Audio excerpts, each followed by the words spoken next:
అందరికీ నమస్కారం.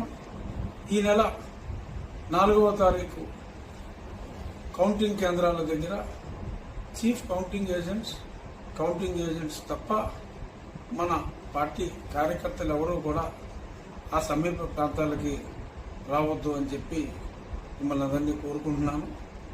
అలాగే ఎన్నికలు అన్న తర్వాత గెలుపు ఓటములు ఎవరో ఒకళ్ళే గెలిచేది. ఆ గెలిచిన పార్టీ వాళ్ళు సంయమనం వహించి వేరే వాళ్ళని కవింపు చర్యలు ఇటువంటివేమీ దయచేసి చేయవద్దు. ఎవరూ అక్కడికి రాకుండా మీ ఇళ్లలోనే ఉండి టీవీ ద్వారా ఆ ఎన్నికల ఫలితాలను ఎప్పటికప్పుడు చూడమని మనస్ఫూర్తిగా కోరుకుంటున్నాను. ఈ సందర్భంగా గెలిచిన పార్టీ మనం ఎవరం కూడా ఎటువంటి రోడ్ షోలు కానీ బాణసంచా కానీ చేయవద్దని కూడా మనస్ఫూర్తిగా మీ అందరికీ తెలియజేస్తున్నాను. నమస్కారం.